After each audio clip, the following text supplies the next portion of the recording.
Хууль эрх зүйн цогц мэдээллийг таны сонорт. Metro Lounge 91.7 радио. Бизнес лав хуулийн фирмтэй хамтран эрх зүйн тойл нэвтрүүлгийг танд хүргэж байна. Metro Lounge 91.7 радиотой хамт байгаа сонсогч та бүхэндээ 20 мэндийг хүргэж байна. За өнөөдөр бол пүрэв гараг бүрийн 17 цагаас сонсогч та бүхнийхээ сонорт эрх зүйн тойл нэвтрүүлгийг хүргэдэг болоод баггүй хугацааг өнгөрч байна. За өнөөдөр сонсогч та бүхэндээ гэр бүл гэж юу юм, гэр бүл цуцлалттай холбоотой асуудлаар ярилцахаар бид хүрэлцэн ирээд байна. За эрх зүйн тойл нэвтрүүлгийг бизнес лав хуулийн фирмтэй хамтарч сонсогч та бүхний сонорт хүргэдэг. Та бүхэнд арай мэндийг хүргэе. Хүргэе. Бизнес лав хуулийн фирмийн хуульч өмгөөлөгч Ганбат болон Аз хоёр нар хүрэлцэн ирээд байна сонсогчдоо. За өнөөдөр бид гурав сэдв гэр бүл цуцлалт түүнээс үүсэх эрх зүйн харилцааны талаар ярилцах гэж байна. Юун түрүүн гэр бүл гэж юу юм? Гэрлэлт гэж юу юм? Үүн дээрээс үүсээд гэр бүлийн харилцаа, эрх үүрэг хуулийн хүрээнд яаж тусгагдсан байдığım болоо?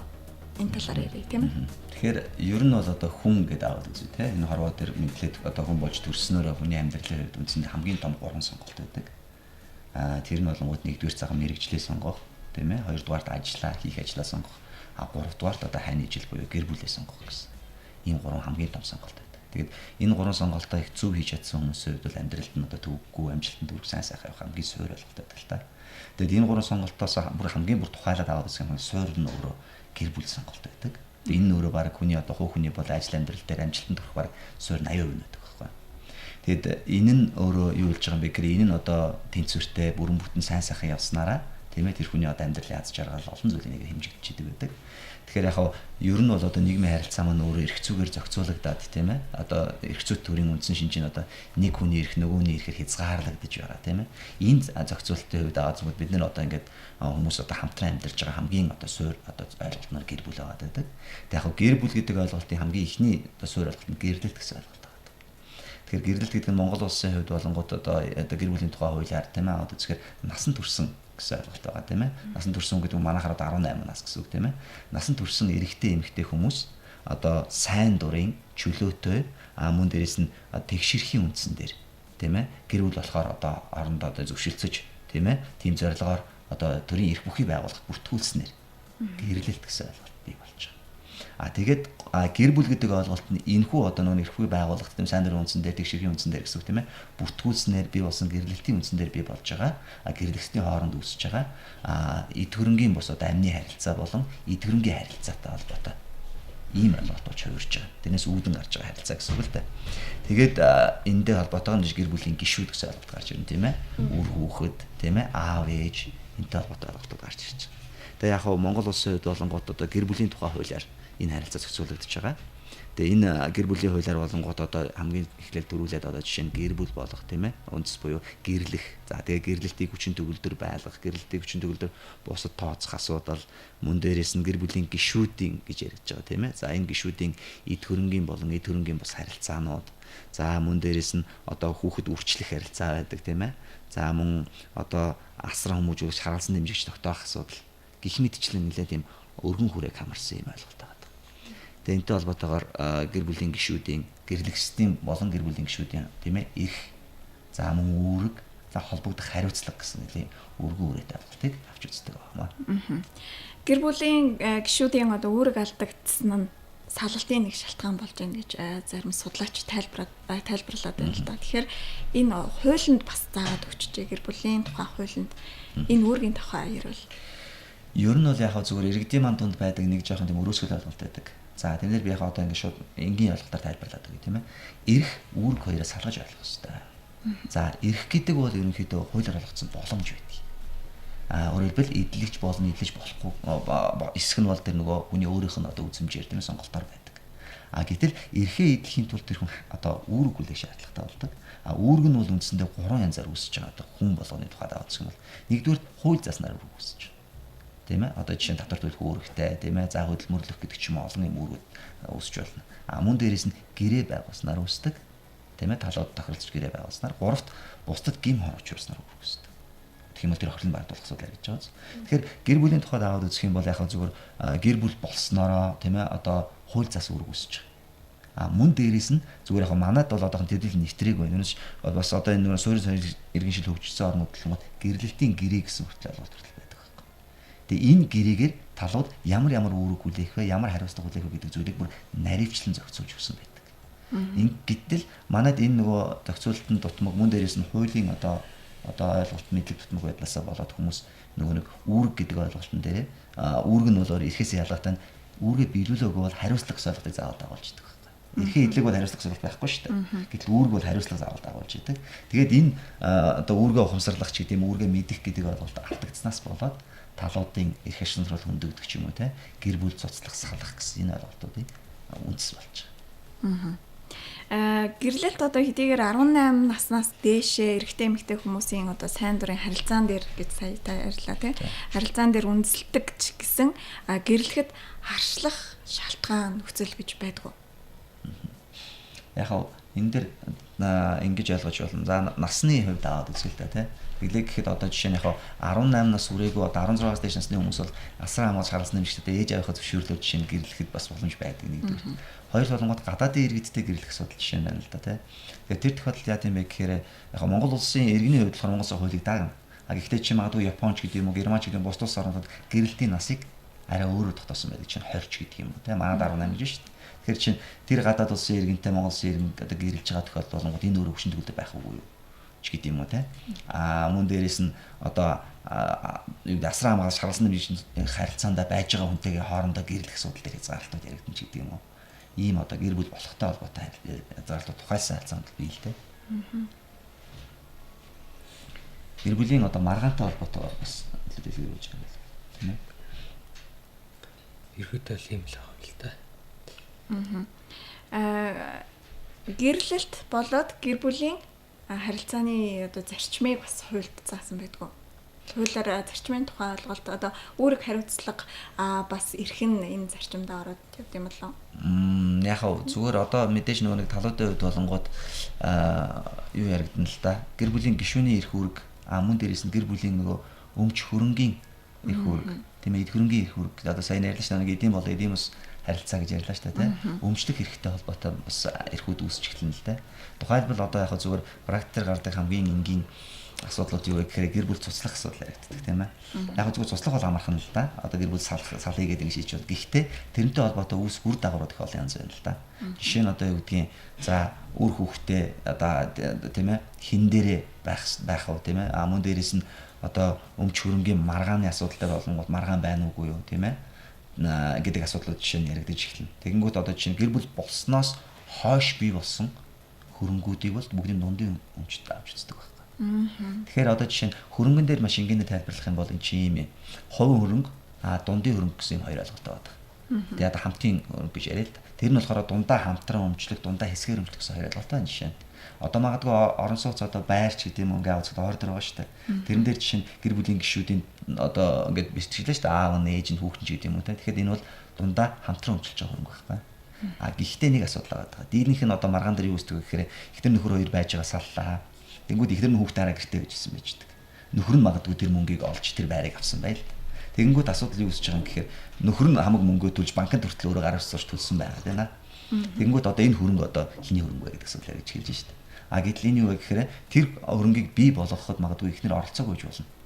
Тийм үү? Бүр хүүхдэн ч оролцоогүй байгаа шүү дээ. Магадгүй нөхөр нь эсвэл магадгүй дангараа ихнэр олсон байж бол. Гэхдээ гэр бүл болсноос хойш буюу бүртгээс хойш өссөн бүх хөрөнгүүд өөрөө дундын хөрөнгөд тооцогдож багтах асуудал яригдж байгаа. Хинийх нь нэр дээр байсан хамаагүй. Хамаагүй. Заавал дундаа байсан уугүй гэдэг асуудал эндээс яригдахгүй гэсэн үг шүү дээ. Ерөөсөө л дунд юмч. Харин яг энэ дээрээс болж гэр бүл цуцлахад бас маргаан үүсдэг гэж сонсч байсан юм байна. Одоо би бас нэг кейс уншиж ирсэн л та тийм сонин кейс. Яасан бэ гэхээр гэрэлснээс хойш нөхөр нууц амрагтаа болсон. За гэр бүлээс гадуур харилцаа. Гэр бүлээс гадуур харилцаа. Тухайн хүндээ одоо байр машин авч өгсөн. Гэсэн чинь эхнэр нь мэдээд саллах тохиолдолд үүнээс болж бас маргаан үүсчихсэн гэдэг. Одоо тэр гэр бүлээс гадуур харилцаанд одоо тухайн хүнд өгсөн зүйл бол тэр хүний өмч болоод явцдаг. Тэгээд яг тухайн гэр бүлийн өмч мөн үү биш үү гэдгээд одоо баталж чадахгүйгаас болж одоо маргаан үсдэг ийм зүйлүүд гардаг гэж. Үндсэндээ бол яг энэ өөрөж яриад та жишээн дээр тэр 3 дахь этгээдэд авч өгж байгаа тэр хөрөнгө нь гэр бүлийн дундын өмч байсан маа гэдэг нотлох л чухал. Яг үрж нотлож чадахгүй бол тэгээд мэдээ яаж чадахгүй тий. Ер нь бол гэр бүлийн хөрөнгө юм байгаа. Хиний нэр дээр байх нь хамаагүй. Одоо эхнэр нөхөр хоёрын нэр дээр биш, бүр аль нэг талынх нь ээжийнх нь нэр дээр ч юм уу тий байсан ч болно. Тэглээгээд тэр бол ээжийнх нь өмч бол гэж бас үзэж болохгүй. Гэр бүл бий болсноос хойш тэр хоёрын эхнэр нөхөр хоёрын хөдөлмөрийн үр дүнд бий болсон үр шимээр тэр байр нь авагдсан гэдгээл нотолж чадах юм бол ээжийнх нь нэр дээр байна уу, аавынх нь нэр дээр байна уу, эсвэл дангаас нөхрийнх нь нэр дээр байна хамаахгүй дундын өмчлөгч тооцогдно. Гол нь нотлох асуудал. Үүний яг нотлох асуудал дээр шүүхтэр өмгөөлөгч хамгийн чухал үүрэг оролцоотой орж ирж байгаа. Өмгөөлөгч яаж нотлох вэ, яах вэ гэхүү те хаанаас ямар баримт гаргавал нотлж чадах бол энэ бүгдийг чинь мэрэгжлийн өмгөөлөгч, мэрэгсэн өмгөөлөгч бодож сэтгэж шүүхүүд хүсэл тавих замаар энэ ямар нэгэн газраас цуглуулах ч юм уу те өөрөө гаргах ч юм уу яг хүмүүсээ зарим хүмүүс иргэд маань өмгөөлөгчгүй ингээ ороод өмч хөрөнгөө нэг талдаа алдах те ийм асуудлууд бас их гардаг. Гэр бүлийн тухай хуулийг уншиж исэн чинь нэг ийм зүйл заалт байна л да. Гэрлэхийг хүсэгчдийн эрүүл мэндийн шинжилгээний тухай зөвлөжилсөн байдаг юм байна. Хуулиар зааж зөвлөжлээд одоо ингээд одоо шинжилгээнд хамрагдсан байх хэрэгтэй ч гэдэг юм уу тий. Аль эсвэл одоо хөгжлийн бэрхшээлтэй ч юм уу тийм байвал яах вэ гэдэг. Ингээд хуулиар зөвлөжлээ заагаад өгсөн байхад нэг нь одоо өвчтөе тохиолдолд мэдэхгүйгээр гэрлээд дараа нь бас салах нэг шалтгаан болоод идэм болов гэд тэгэхээр бас л нэг хүмүүсийн хуулийн талаарх ойлголт тутмаг байгаагаас бас үүдэлтэй гэж ойлгож болох юм тийм ээ. Тий, ерөнхийдөө яг зөвхөн энэ дээр одоо зөвхөн одоо амьдрал дээр байдаг штэ чинь хүүхэд төрөхөд хүртэлтэй одоо жишээ нь ээжийн шинжилгээ өгөөд энэ хүүхэд одоо нөгөө халдвар төвчин өвчнөд байна уугүй юу гэдэргээл ингээд шалгаал ингээд ядагтай адилхан гэр бүлийн харилцаа гэдэг өөрөө түрүүн хэлжсэн тэгш ирэх сайн дурын харилцаан дээр үндэслэн байдаг. Гэхдээ хууль заасан одоо үндслэлтийн шалгууруудыг бас биелүүлэх гэсэн асуудал яригдж байгаа. Яагаад гэж байгаа юм бэ гэхээр энэ чинь өөр тодорхой төрлийн одоо сайн дурын үндсэн дээр бий болж байгаа харилцаа боловч ерөөсөн маш том одоо зохицуулалт болж байгаа учраас энэ дээр үүсэх эрх үүрэг тийм ээ тэрнээс гарах үр дагавар гэдэг зүйл өөрөө эргээд маш олон зүйлийг дагуулж байгаа байхгүй. Яг хөө зүгээр таны хэлж байгаа жишээн дээр нэмээд зүгээр нөгөө талаас нь хэлэхэд юу гэхээр ер нь бол одоо гэр бүл гэдэг ойлголт өөрөө их тийм бат бих доктортой байх нь их чухал. Гэхдээ жишээ нь хүмүүс нэг юм ялахгүй юмнаас болоод маргалддаг, тэгээ зөрчилддөг. Гэтэл ер нь би одоо яг энгийнээр амьдралаа ингээд яриа л да. Юу гэхээр гэр бүлийн одоо маргаанд ялагч гэж байдаг юм болов. Та юу бодож байна? Байхгүй. Тэгвэл хохирогч байх уу? Бага. Тэр нь мэдээж хүүхэд нэгдэг байхгүй. Тийм бааз. Тэгэхээр энэ хүүхэд өөрөө одоо чи гэр бүл салгалт ч юм уу энэ өнөөс болж хохирж идэхтэй яг ижлэх нь одоо таны хэлж байгаа сайд чинь гэр бүлийн шалтгаан янз янзын асуудал болж шít. Энэ чи өөрөө тухайсан зөвхөн гэрлэгчдийн хоорондын асуудал биш байхгүй. Гэр бүлийн гишүүдийн хоорондын асуудал. Гэр бүлийн гишүүд гэхээр зөвхөн хүүхдийн тухай ярьж байгаа юм биш. Гэр бүлдээ нэг дор амьдарч байгаа бүр төрөл садангийн хүмүүс хүртэл орж ирдэг байхгүй. Ээж аав эмээ өвөө хүртэл хамт оролцож орж ирнэ.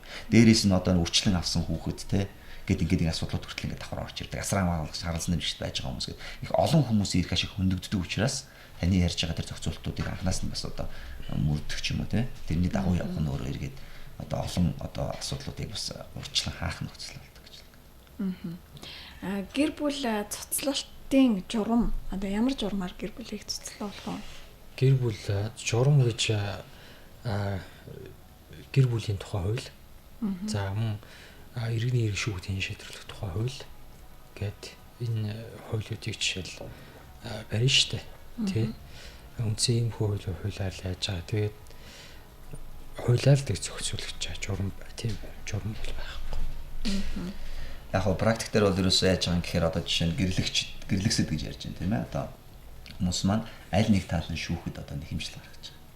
Одоо мэдээж одоо юу гэдгийг нөгөө шүүхэд нэг хэмжил гаргаад нөгөө талыгаа одоо хариуцагч харддаг гэсэн үг шүү дээ. Иргэний эрх зүй харилцаа учраас хариуцагч харддаг тухайн хүнийхээ одоо жишээ нь оршин байдаг хаягаар тийм ээ.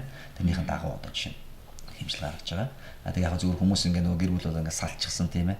Тэгэнгүүтээ нөгөө удаан хугацаанд тусдаа байгаад ч юм уу те тэр хүн нь одоо нөгөө байгаа хаягн дээрээ байхгүй байх ч юм уу те ийм асуудлууд л их гарах бодол байдаг. Тэгээд яг тэгээ хүүхд нөгөө овоглох моглох гэх асуудал байна шүү дээ тийм ээ. Одоо хүүхдийн дээрээ байх үе төрөнгийн болон эрхийн маргаан байна уу гэдэг асуудал байхаас хамаарат ингээ нөгөө хамтчингууд тэр хүн нь одоо хаягн дээрээ байхгүй тохиолдолд жишээ нь нөгөө хүнийг магадгүй ирэн сурчлах ч юм уу те одоо шүүхээр хүсэл гаргуулад яг хай бай газар тогтоолгоод тийм үү. Тэгээ шүүхтэр одоо жишээ нөгөө аюу хариуцагчаар татагдсан уучлаарай юуг одоо нөгөө мэдэгдэж штэ тийм ээ. Тэрнийхээ дагуу болонгууд одоо нөгөө хүн ирлээ тэгээ шүүхтэрээс одоо чинь эвлэрэх одоо хугацаа байна уу тийм ээ. Тэрийг тавьж өгөх асуудал харагдана. За тэгээ мэдээж тэр хугацаа дуусаад ингэсэн тохиолдол болгонгууд жишээ нь гэр бүл цуцлах асуудлууд цуцолж. Тэр үеэс гол хууль нь бол иргэний хууль бас байх тий. Зөөрнөлөөс эхлээд. Гэрлэлтийг шүүхээр шийдвэрлэнэ. Гэрэлтийг бас цагааны журмаар шүүхээр шийдвэрлэж болно. Цагааны журмаар. Захиргааны журмаар гэдэг нь. Яг уу эд хөрөнгийн маргаан байхгүй. Ямар нэгэн хүүхэд одоо ямар нэгэн маргаан байхгүй л гэсэн үг л дээ. Тэгээ тийм бол одоо иргэний шүүхүүд нэг хэмжил гаргаад ингээл хүүхдээ болаацтаал эд хөрөнгийн маргаан ингээл чинжээж мэнжээ төмлүүлдэг ч юм уу те. Ийм хүү ямар нэгэн маргаан гарахгүй тохиолдолд ийм хүү маргаант бол иргэний шүүхээр ер нь гэхдээ практик дээр бол 100-ны ер нь бараг 90-95% нь иргэний шүүхээр шийдвэрлэж дандаа маргаантаа маргаангүй нэг гэж байхгүй. Хүүхдээ аавна хөрөнгөө хуваана хүүхдийн тэтгэлгийг тогтоолох нь тэгэл салж байгаа хүмүүс чинь гэрэл цустуулж байгаа хүмүүс чинь бүхэл юм үүдээсээ гаргаж тавьж байгаа юм чи. Тэгэл үзэж таарна гэдэг шиг л. Гэр бүл цуцлууллаа. Гэрэлсэн хоёр хосууд маань гэр бүл цуцлууллаа. Хэсэг хугацааны дараа эргээд нийлэх боломжтой. Хуулаараа зохицуулсан тийм гэрэлтэйг нь сэргээх гэсэн тийм ойлголт байх уу? Тийм сэргээх гэсэн ойлголт бол байхгүй. Гэхдээ эвлэрлийн хугацаа гэж үгтэй 3 сарын хугацаа. Бүр ингээд цуцлуулсан тохиолдолд тийм сэргээх хугацаа гэж юм байхгүй. Сэргээх гэсэн ойлголт байхгүй. Дахин гэр бүл тухайн үед анхан шатны шүүхийн шийдвэр гараад дав заалт эсвэл давхын магадлал гаргах ч юм уу те энэ хугацаанд дээш шатнд нь хуулийнхаа хугацаанд гомдлоо гаргаагүй бол тэг хүчин шийдвэр маань эсвэл магадлал нь ч юм хүчин төгөлдөр болцсон л бол тэгэл дахиж энэ асуудлаар марахгүй штэ. Яг хөө шинээр илгэсэн нөхцөл байдал гээл тэгдгүүл юм бол. Яг зүгээр энэ дээр нөгөө гэрэл бүл болох буй гэрэлтэй дээр яхад ажиллах шалтгаанууд гэж бас байдаг л да. Бид түрүүний хайлтуудад төрсдөг яг тодруулаад хэлэх жишээ нь одоо өмнөх гэрлэлт хүчин төгөлдөр байгаа бол тийм ээ. Одоо гэрэлтийг ажиллах шалтгаан гэж нөлөөлт үзэн тийм үү. Мөн одоо төрөл садангийн хүмүүс хоорондоо гэрлэх мөн үрчлэлийн харилцаатай үрчлээ авсан болон үрчлүүлсэн хүмүүс хоорондоо гэрлэхийг бас одоо хориглодог тийм ээ. Тэгэхээр ч одоо нэгсэндээ гэр бүл тий одоо гэрэлтийг хориглоно гэсэн үг. Хүүхэд нь болцсон гэсэн үг шүү дээ. Үрчилж байгаа гэдэг чинь тийм. Мөн дээрэс нь одоо төрөл садангийн хүмүүс болон асраа хамгаалагч харгалзан нэмжигч гэсэн харилцаа байдаг шүү дээ. Энэ харилцаанд оролцсон одоо асраа хамгаалж байгаа асраа хамгаалтанд байгаа хүмүүс ч гэх юм уу те. Энэ хоорондоо гэрлэхийг хориглодог. Мөн гэрлэгчдийн хин нэг нь одоо хоёул эсвэл удамших одоо хандлагатай тийм сэтгцийн өвчтөй ч гэдэг юм уу те. Ийм тохиолдлууд бас гэр бүлийн аюулгүй байдаг юм биш үү те. Энэ үүднээсээ одоо жишээ нь хязгаарлалтыг хийж өгсөн байдаг. Зүгээр яг талуудын нөгөө нэг эрх үүрэг гэдэг дээр яг нөгөө түрүү асуусан шүү дээ тийм ээ. Тэгш эрэхтэй ингээд ярьсан шүү дээ тийм ээ. Тэрэн дээр болонгууд яг гэр бүлээ төлөвлөх тийм ээ. За мөн одоо оршин суух газар эрхлэх ажил мэргэжлээ чөлөөтэй сонгох те хуваарт одоо хөрөнгө гэж байгаа ш гэр бүлийн гишүүдийн хуваарт дундын хөрөнгөөс хуваарт хөрөнгө гэж байгаа тийм ээ. Тэр хөрөнгөө өөрийнхөө одоо эрх хэмжээгээр захиран зарцуулах ч гэдэг юм уу те. Дундаа хэсгээр хэмжилж байгаа хөрөнгөө бол захиран зарцуулах гэж байгаа бол тийм ээ. Одоо жишээ нь тэр өөрийнхөө бас холбогдох эрхийг эдлэх гэх мэтчлэн тийм харилцаанууд бол байдаг. Одоо гэр бүл цуцлуулахад хамгийн их маргаан дагуулдаг нөгөө хүүхдийн хин нь одоо хүүхэд нь ээж дээрээ байх уу аав дээрээ байх уу гэдэг нь дээрээс нь нэмээд нөгөө хүүхдийн тэтгэмжтэй гэсэн. Тийм тэтгэмж юм уу гэдээ гарч ирдэг. Тэгэхээр ээж дээрээ байх уу аав дээрээ байх уу гэдгийг ямар үндэслэлээр шийдвэрлэдэг юм болоо? За ээж дээрээ байх хүмүүс гадуурын яриа байдیں۔ Ээж нь л авчдаг гэж. Хууль нь тийм бол заалтууд хараад байгаа тэгдэж шүү. Яагаад ээжүүд нь аваад байгааг бол манай юу яг практик дээр одоо гэр бүл цуслуулж байгаа хүмүүсийн бас баггүй нь бас нөхрийнх нь бас арх тараас уудагтай холбоотой тий энэ нөхцөл байдлууд үсээ ээжүүд нь хавдах шиг байна. Хуулаараа бол алийг нь авахыг нь бол яг аавд нь ээжд нэгс юм байхгүй. Шалгуур үзүүлэлтүүд шалгуур үзүүлэлт шиг нь тавьсан байна. Үндсэндээ бол хүүхдийн хүмүүжилд муугар нөлөөлөхгүй байх ёстой. Мөн ахуй амьдрал нь одоо ахуй амьдрал орон сууцтай байх ч юм уу тодорхой эрхсэн ажилтай байх ч юм уу хүүхдийг амьдрах орчноор бүрдүүлж чадах тийчэнд итгэх одоо ажил төрөл орлого олдог байх тий ахуй амьдралын нөхцөл нь бас харна. За тэгээд тэр эхнэр нөхөр аль нь одоо зан арин шин тий энэ бүгдийг нь харна. Дээрээс нь хүүхд нь хэрэг 7 нас хүрсэн байх юм бол хүүхдийн саналыг асуу. 7 баад хүнээс дээш насны хүүхдийн. Тэгээд манай ирчүүд юу яа гэм л хамгийн чухал үзүүлэлт бол ерөөсөө хүүхдийн хүмүүжилд муугар нөлөөлөхгүй байх эрх ашиг хамгийн түрүүнд тавина. Хэрвээ эцэг ч юм уу ингээд удаа дараа арх уугаад ирүүлжүүлэгдсэн ч юм уу арх таар суудаг бол практик төр бол ээжүүд нь л өгч байгаа шүү. Угаасаа хүүхд эрх ашиглыг тавьж байна.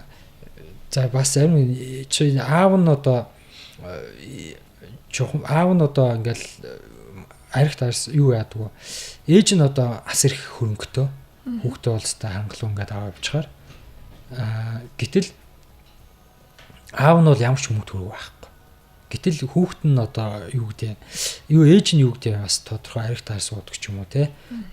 За үйлдэл гаргаж байгаа үйлдэл нь хүүхдийн хүмүүжил бас муугаар нөлөөлөхөр ч юм уу. Энэ хөвөл гаргадаг тэр нь бас тодорхой хэрэг тавцсан баримтаар нотлогдож байгаа байх юм бол бас эцэгт нь нэгсэндээ үнэ гэсэн үг шүү дээ. Хүүхдийн асар хамгаалагчийн тогтоомж гэсэн. Тэгээ хүүхдийн тэтгэлийн асуудал бол өөр байдаг. Хүмүүс асууад дээ. Шууд ингээд 50% харна. Тэр хүний цалингийн 50% харна ч гэдэг ч юм уу. Хөдөлмөрийн хөлсний доод хэмжээ. Амжиргааны доод биш юм баггүй. Амжиргааны доод. Хөлмөсийн доод хэмжээ гэдэг чинь өөр. Амжиргааны доод биш юм гэдэг чинь бас өөр ойлголт баггүй. Тэгээд тэр дундаа Улаанбаатар хотод нэг өөр байдаг. Баруун бүсэд нэг өөр байдаг. Төвийн бүсийн аймагт амьдарч байгаа хэрүү эхнэр нь хүүхдээ авлаа гэхэд нөхөр нь баруун бүсэд амьдарч байгаа бол нэг өөрөөр, зүүн бүсэд амьдарч байгаа бол нэг өөрөөр. Шаал өөр байдаг байхгүй. Жишээ татгаад Улаанбаатар хотод бол 185,400. За ингээл баруун бүсэд бол 164,200 гэх ч юм уу. Иймэрхүү өөр байдаг. Гэхдээ яг энэ өөр нь бас яс ингэж яаж болохгүй. Нөхөр нь мэдээж би бас жишээ нь 500 ч юм уу сар болгон 400 ч юм уу өгнө гэх юм бол мэдээж үгүй гэхгүй штэ. Тэрүүгээр тогтоож болно. Гэхдээ тэр юуных нь 50% нь тэр олж байгаа орлогынх нь одоо хөдөлмөрлж байгаа тэр орлогынх нь 50% нь хэтэрч болохгүй тий. Тиймэрхүү. Тэг хүмүүс айгүй тийм янз янзэл ойлголттой яваад идэм билээ.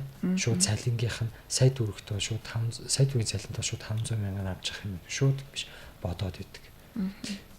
7 нас хүрвэл хүүхдээс нь санал асуудаг гэж штэ. Хэрвээ гэр бүл салж явах одоо хугацаанд хүүхэд нь бага насны байсан, 7 хүрээг байсан. Гэр бүл салснаас хойш одоо 2-3 жилийн дараа хүүхэд нь 7 нас хүрэхэд саналын асуугаад дахиад одоо харгалзагч одоо эцгийнхийг нь солих юм юу байдгүй боломж байдгүй. Тийм одоо салаад нэг гэрэлтийг шүүхээр цуцалсан байна гэсэн үг тий. Тийм цуцлаад 2-3 жилийн тий дараад нь хүүхдийн асамжийн асуудал хаа өөрчлөх асуудал тий яригчин гэсэн үг тий. Энэ тохиолдолд бол мэдээж гэр бүл цуцалсан энэ бол шийдвэр өөрчлөлт авахгүй зөвхөн хүүхдийн асамжийн асуудал дээр өөрчлөлт оруулж болно. Тий энэ ингээд ээж дээр нь байдаг ч юм уу аав дээр нь байдаг ч юм арх таас уугаад хүүхдийн хүмүүжилт муугаар нөлөөлөөд үнэхээр иймхүү үр дагавар байх юм бол шүүгд хандаад энэ хүүхдийн асамжийг өөрчлөх асуудлаар бол хандах хэрэг байж болно.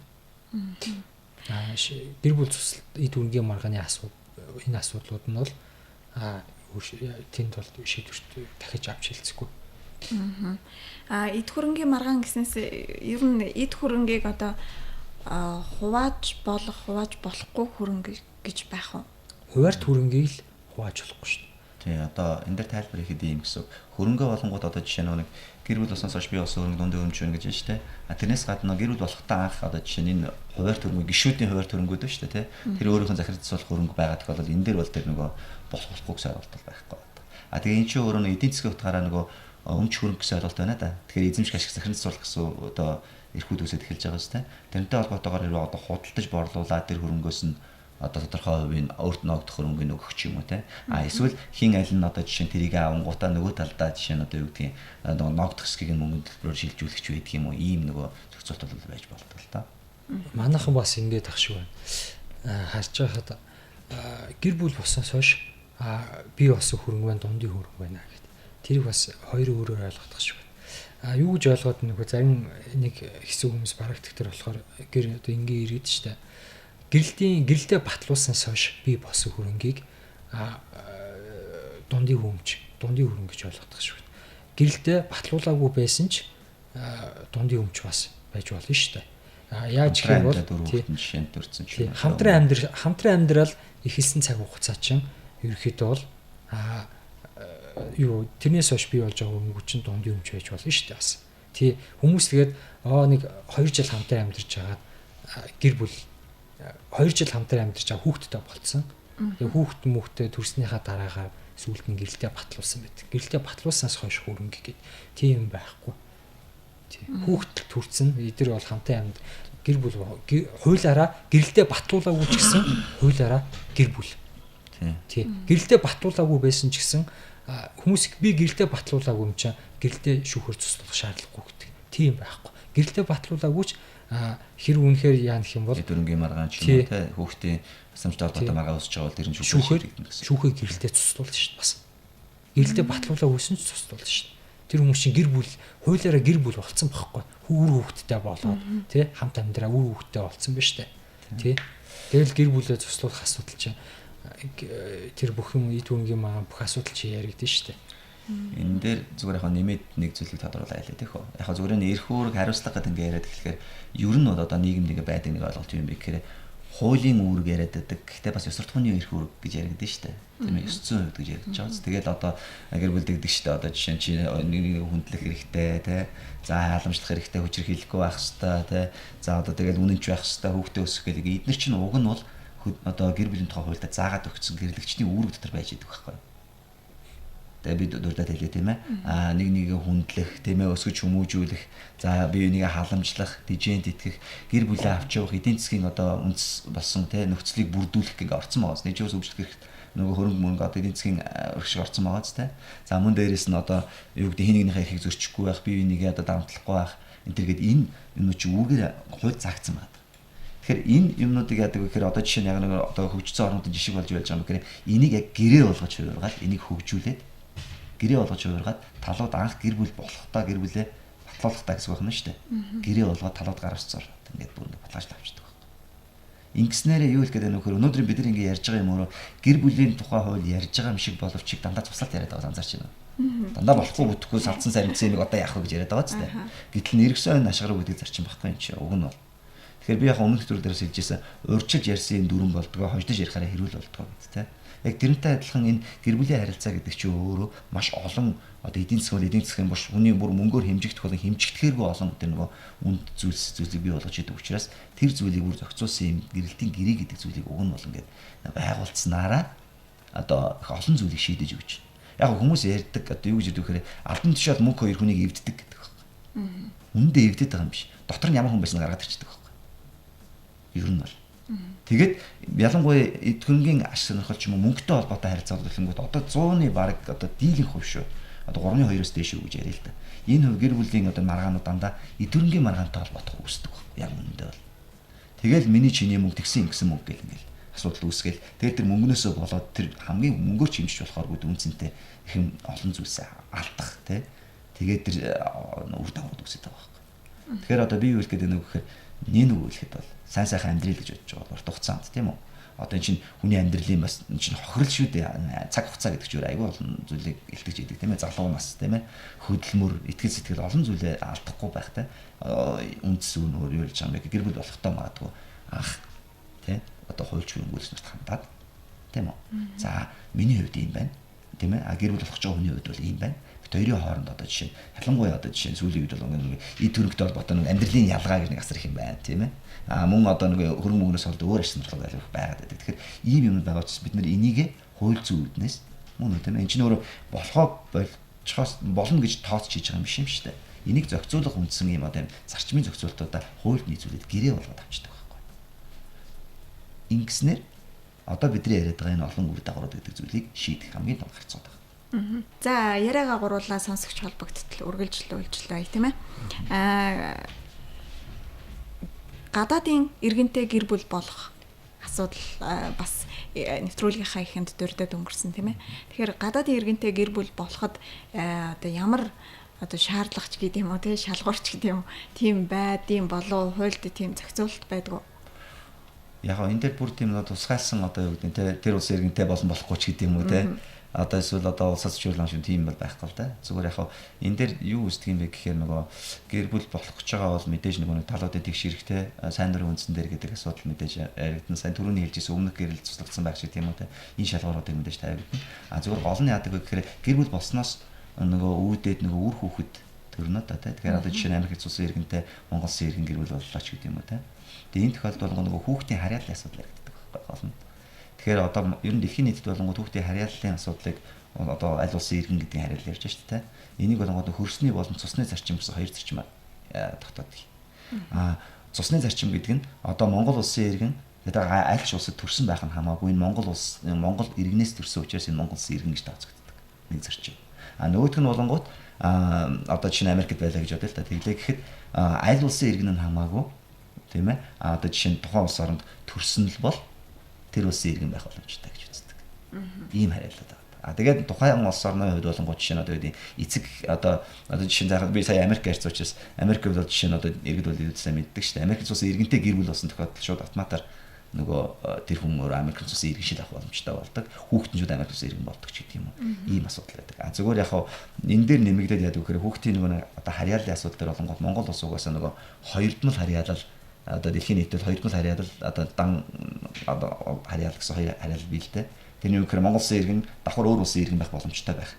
Энэ зохицуултууд энэ байдаг байна. Тэгэхээр энийг өөрөө одоо нөгөө тухайлсан одоо нөгөө ээж аав эцэг их тийм ээ үр хүүхдийн нөгөө нэг ашиг сонирхлын үүднээс ямар зарчмаар нь ямар улсад яах вэ гэдэг асуудлууд илүү давхар үүсэж байна. Тэгвэл гэр бүл цуцлахаар бол яах вэ? За мэдээж цуцлахаар бол тэгэнгүүт яг л нөө төр асуудал дахиад үүснэ шүү дээ. Нөгөө хүүхдийн нөгөө насраа хамгаалах шаардлагатай биш асуудал яригдана те тэтгэмжийн асуудал яригдана хөрөнгөний асуудал яригдана бүгд л адилхан. Ерөнхийдөө одоо нөгөө Монгол улс чинь олон улсын гэрээ конвенцэд нэгдэж ороод ингээд нөгөө давхар нөгөө одоо бид нар одоо Монгол улсын иргэн Монгол улсын хуулийг дагдаг адилхан Монгол улс олон улсын гэрээ конвенцэд одоо олон талын бол хоёр талт одоо ийм одоо гэрээ конвенцүүд байдаг. Тэр конвенцүүдд нэгдээ орох буюу саяхан батлах хэлбэрээр ингээд орж байгаа. Ингэснээрээ энэ улс одоо тунхаглалуудад заасан тэр зарчмуудыг дагнаа гэсэн хүлийн зөвшөөрсөн байдаг. Хүний эрхийн дүгээр тунхаглаас ахвалаа. Тийм учраас та аль улсын иргэн байхаас хамаарат тийм ээ. Энэ нөгөө хүний эрх гэдэг ойлголт өөрөө дэлхийн нийтийн глобал хамгийн том асуудал байна шүү дээ. Тийм учраас Африкийн ч бай, Монголын ч бай, Хятадын ч бай хүн бол хүн тийм ээ. Тэгэхээр ижил эрх буюу одоо нөгөө үндсэн одоо нөгөө органик гэж ярьдаг л одоо нөгөө заяагдмал эрх гэж тийм ээ. Энэ эрхүүдийг хангах асуудал бол угаасаа олон түвшинд бол ижил үндэс байршил байх. Тийм зарчимтай байдаг. Одоо Монгол хүн гадаад иргэнтэй суулаа гэхэд тухайн улс оронд нь одоо гэрэлтэй батлуулсан тохиолдолд тэр улсын хуулиар шийдэгдэх болов. Тий, гадаадд яатсан юм чи. Гадаадтаа л тухайн улсынхаа хуулиар тий. Тэгээд сүүлийн үед бас нэвтрүүлэг маань төгсөж байгаа. Нэг зүйл маш гол зүйл барагддаг тохиолдож байгаа. Нэг зүйлийг нэмэлэхэд за манай хуулийн фирм тандж байгаа хүмүүс бас баггүй хувь нь ийм асуулт ярьж байна. Юу гэх юм бол эхнэр нөхөр ингээд үр хүүхдээ сайхан амьдраа явж чадал те одоо нөхөр нь Солонгос руу маш олон залуучууд явж штэ. Солонгос маш олон залуучууд гадаад аюух явж байна. Тэгээд яваад хэдэн жил болдог. Тэгээд би хоолтохоор сэтгэл холдно ингээд. Тэгээд аюух хүмүүс салж байна. Тэгээд нөгөө эхнэр нь ингээд салждаг гэрэлдээ цустуул ихээр нөхөр нь гадаад байгаад идэг. Тэгээ одоо яах вэ? Гэрэлдээ нөгөө нөхөр нь гадаад байгаад юу цустуулж чаддгүй. Ийм хөө асуудал маш их гарч байна. Тэгээ нөгөө хүн яагаад цуцлуулах гэдэг нэг бол бас нэг хүүхдэн жишээ нь салцсан. Тэр хоёр насанд хүрсэн хүмүүс хоорондоо уцаар шүмсээ хоорондоо яриа салцсан. Хүүхэд нь ингээд одоо хүүхдэд дагуулаа гадагшаа гэхээр эцгээрээ оволцсон шүү дээ. Бага насны хүүхч. Эцгийнхэн зөвшөөрөл хэрэгтэй жишээ. Тэгэд эцэг нь гадаад байгааж хүүхдэд гадагшаа дагуулж авч чадахгүй. Дээрээс нь тэгээд нөгөө хүүхэд нь салцсан бүлгээ эцгээрээ овоглоод идэг. Өөрийнхөө нэр дээр хүүхдэд байлгаж өөрөөр агуулж чаддгүй. Эсвэл дахиад өөр хүнтэй гэр бүл болоо ихээр өмнөх гэрэлтэн цуслагдаагүй ийм асуудлууд маш их гарч байна. Энэ дээр болонгод одоо жишээ нь юу гэдгийг заагаад улс оронд байж байгаа тэгээ гэрэлтэд цуслах тухай болонгод нөгөө итгэмжлэл гэж нэг ойлголт байгаа шүү дээ. Тийм ээ, итгэмжлийн дагуу одоо жишээ нь иргэний хууль заагдсан иргэний процесс оролцох тэр нөгөө нэг одоо миний одоо эрх үүргийг тийм ээ бүрэн одоо ингэж төлөөлөн энэ одоо юунд оролцсноо гэсэн итгэмжлэлийг одоо шинэ тухайн сархан консулаар дамжуулаад ч юм уу тийм итгэмжлэл хийлгэж энд ирүүлээд тэгээ тэрнийхээ дагуу нөгөө хүн итгэмжлэлээ барьж шүүхэд төлөөлж жишээ тийм гэр бүл туслах асуудал дээр нь хандаад ч гэдэг юм уу ингээд ийм асуудал байна шүү дээ. Уул нь яг ингээд итгэмжлээ консулаар тэр хүн хайтыг гадаад байгаа ч гэсэн өөрөө заавал тэр нөхөр нь ирэхгүйгээр гэрэлтийг цуцлуулах бас боломж байна гэсэн үг. Консулаар бол 2-3 оноо л айгүй хурд хүрээд ирдэг итгэмжлэл нь. Тэ маш уулна амархан айгүй хэцүү хүмүүс санагддаг. Ийм бас нэг зүйл сонсч ирсэн юм байна. Нөхөр нь гадагшаа яваагүй Монголд байгаа. Одоо нэгсэндээ хуулаараа бол салаагүй учраас тэр чи гэр бүлээс гадуур харилцаа болчихжээ л та. Өөр ингээд амьдрал зохиогоод явсан. Тэгээд эмэгтэй гэр бүлээ ингээд цуцлуулъя гэдэг. Ингэхээр би цуцлуулахгүй гэдэг. Өөрөө одоо цаанаа өөр гэр бүлтэй хэрнээ. Тийм одоо өрнөцсөн байж байгаа. Тэгсэн мөртлөө ингээд гэрлэлтэй цуцлуулахгүй нэгсэндээ нэг тийм хааж боож байгаа хгүй юу. Энийгээрээ тэгэхээр одоо энэ тохиолдолд яаж шийдэх вэ? Шууд л нэхэмжлээ гаргана. Нөхөр нь би цуцлуулахгүй гэж хэллээгээд шүүх юу вэ? Цуцлахгүй байх гэсэн ойлголт байхгүй шүү дээ. Эхнэр нь би цуцлуулнаа л гэж байгаа бол нөхөр нь цуцлуулахгүй гэх нь бол хамаахгүй шүү дээ. Хүний эрх ашиг шүү дээ. Нэг нь хоёлоо цуцлуулахгүйг л болно тийм үү? Тий. Нэг нь цуцлнаа гэж байгаа тохиолдолд үнэхээр 3 сарын эвлэрлийн хугацаа өгдөг ч юм уу. Энэ хугацаанд эвлэрэхгүй. Эсвэл эвлэрлийн хугацаа авахааргүй хоорондоо бүр ирчихсэн. Би салнаа гэж бүр шийдсэн яг тодорхой яг юмнууд ярьж ивэл 3 сарын эвлэрлийн хугацаа ч өгөхгүй шууд шүүх иргэний эрг үүсгээд ингээд бас нэхэмжлийн эвлэрлийн юугаар авахгүйгээр эвлэрлийн зуршлагаар авахгүйгээр ингээд бас шууд ингээд явчих болно шүү дээ. Гэтэл яг ийм тохиолдол бас гардыг. Тэглээгээд салж болно. Тэрнээс бол юу хатах юм байхгүй. Төгшөөх одоо яана энд ингээд хахаар би одоо шүүх яад юм болоо гэх юм байхгүй. Шүүх шийднэ. Энэ дээр зүгээр яг нэмэт хэлэхэд наад дээр чи одоо таны цаа ярьж байгаа жишээ хүртэл нөхөр нь гэдэг байгааз. Тэгээд энийхтэй нэг ирчүүд дээр нь асуудал гараад байна. Тэгээд энэ гол нь яагаад гэдэг юм бэ гэхээр ерөөсөө л одоо зайлтж байгаа хэлбэр л дээ. Яагаад тэгэхээр гэр бүл цуцлчих юм бол нөгөө хүүхдийн итгэмж шинж асуудал үүснэ дээ. Тийм байгааз. Ашиг төрөлтэй одоо маргааш янз юм үүсэх гээд байгаа байхгүй. Тэгэхээр худлаа үнэн хийлж хугацаа хааж иж ингэж явж хагаад хүүхдүүдээ нөгөө нэг одоо насанд хүрчингүүт нь дараа цуцлах асуудал ярьдаг ч байдаг юм уу. Ийм одоо юм бохир тоглолтууд идэг байна шүү дээ. Эсвэл одоо тэр нөхрийнх нь эргэн тойронд магадгүй хуулийн мэддэг хүн байж таарах нь шүү дээ. Тэнгүүтээ лөө наатгаа бол ингээд дараглаад ингээд яваад тий ингээд алга болоод гэдэг нөгөө ихтэрнж гэдэг юм уу хүүхдүүд нь ямар ч нөгөө хууль эрх зүйн мэдлэг боловсрол байхгүй. Дээрээс нь өмгөөлөгч юм уу ханднаа гэдэг ингээд илүү их мөнгө төлдөг болов гэж одоо энэ дээр барь нэг зүйлийг нэмээд хэлчихээ. Өмгөөл одоо шүүхэд хандж байгаа шүү дээ тий. Тэгж байгаа тохиолдолд гэр бүлийн харилцааг гэр бүлийг цуслах асуудал өөрөө нөгөө мөнгөөр хэмжиж болохгүй зүйл байгаа учраас 70200-аад тэмдэгтийн хор хамж ерөөсөө тийм л дүн байдаг байхгүй. Тэрийг л төлөн түнэс чи одоо зүгээр яг тэрэн дээр нэмэгдээд яг зөв хэрэг өмгөөлөгч авч байгаа тохиолдолд болгонгууд бас арай нөгөө бусад одоо жишээ нь иргэний журмаар нөгөө өндөр үнийн дүнтэй гэрээ хилцэлж байдаг юм уу те ийм юмнууд л хамарцсангуу бага дүнгээр шийдэгддэг асуудал байдаг. Тэгэд мөн дээрээс нь хэрвээ та өмгөөлөгч авсан тохиолдолд заавал өөрөө ч одоо юу гэдгийг нөгөө эдгэмсэн төлөөллийн зарчмаар те ингээд гэрээ хийсэн тохиолдолд бол заавал өөрөө ч шүүхөр явах шаардлагагүй.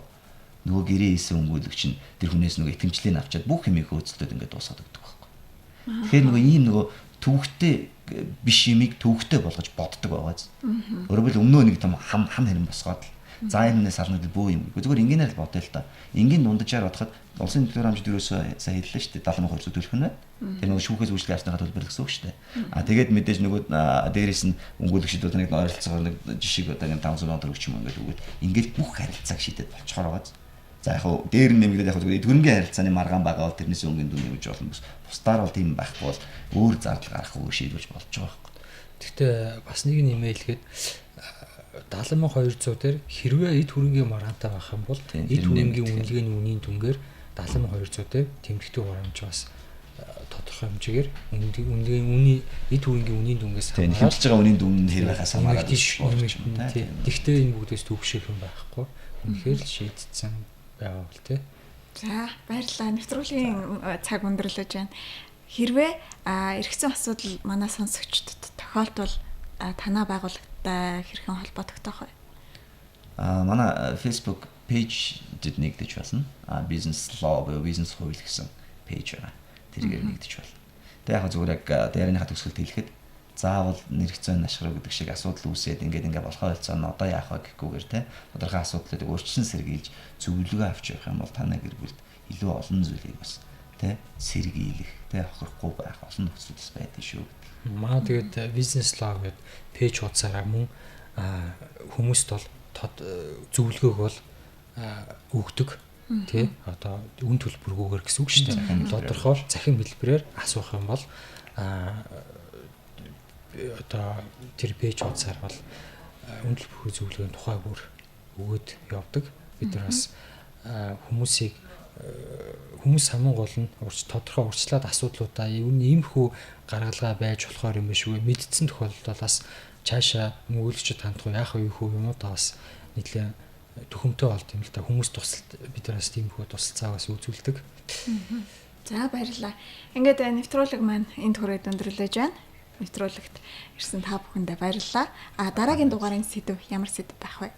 За дараагийн дугаард болонгууд бас нөгөө худалдаа авах гэрээтэй холбоотой ерөнхийдөө яг зүгээр иргэн нэрцэн харилцааны бас нэг суурь нэг гэрээний зарчмууд байгаа шүү дээ тийм ээ. За зээлээр худалдаа авахаас ахуулаад олон тийм харилцаанууд тэрэн дээр бас илүү онцлж харилцаж байна. За баярлалаа.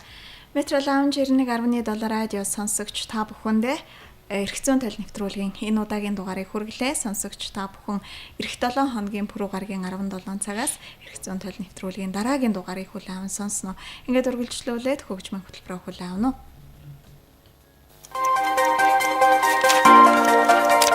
Хууль эрх зүйн цогц мэдээллийг таны сонорт. Metro Lounge 91.7 радио Бизнес лав хуулийн фирмтэй хамтран эрх зүйн тал нэвтрүүлгийг танд хүргэж байна.